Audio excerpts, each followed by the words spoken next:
बिहार में बढ़ते अपराध का ग्राफ किस ओर संकेत कर रहा है ये आप लोग नहीं जानते होंगे।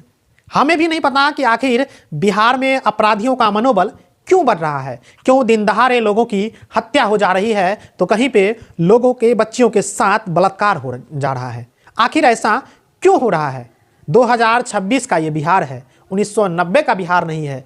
आज के बिहार में तमाम चीज़ें टेक्निकल हो रही है। कई जगहों पे सीसीटीवी कैमरा लगाया गया है, कई जगहों पे सीसीटीवी के माध्यम से सबूत इकट्ठा हो जा रहा है। उसके बाद भी दिन दहाड़े हत्या हो रही है, बच्चियों के साथ बलात्कार हो रहा है, तो कहीं पे एसिड देकर बच्चियों को जलाया जा रहा है। अब जरा सोचिए कि बीते दिनों बिहार के दरभंगा में एक 6 साल की मासूम के साथ जो हुआ वो काफ़ी ही निंदनीय है।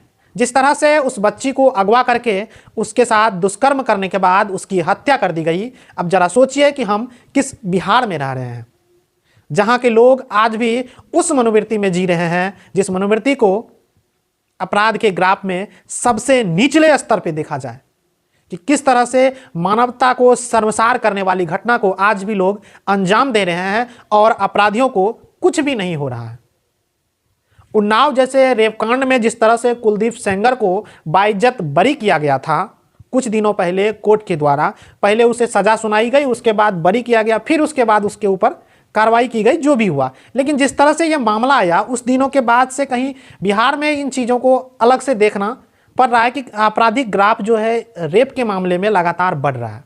जैसा कि आपको बता दें, पटना में नीट की छात्रा के साथ जो हुआ, मधेपुरा में महिला के साथ जो हुआ, खगड़िया में 4 वर्ष के एक मासूम बच्ची के साथ जो हुआ, मुजफ्फरपुर में महिला की अपहरण करने के बाद उसकी हत्या कर दी गई, गोपालगंज में छेड़खानी करने के विरोध करने पर एक युवती की हत्या कर दी गई, कैमूर में 14 वर्ष की बच्ची की हत्या कर दी गई, मुंगेर में महिला की हत्या कर दी गई, सुपौल में महिला की हत्या कर दी गई, कटिहार में महिला की हत्या कर दी गई, इसके बाद सोनपुर में फिर महिला की हत्या कर दी गई, मुजफ्फरपुर में 5 वर्ष के मासूम के साथ फिर वही कर्म हुआ, गोपालगंज के भोरे में 5 वर्ष की बच्ची के साथ वही हुआ, इसके बाद मधेपुरा के सिंहेश्वर में नाबालिग छात्रा के साथ हुआ, मोतिहारी में युवती के ऊपर एसिड डाला गया, इसके बाद गोपालगंज में नाबालिग बच्ची के साथ हुआ, छपरा में नाबालिग बच्ची के साथ जो हुआ, इसके बाद दरभंगा का ये मामला। अब जरा सोचिए कि अपराध के ग्राफ में बिहार कहाँ जा रहा है।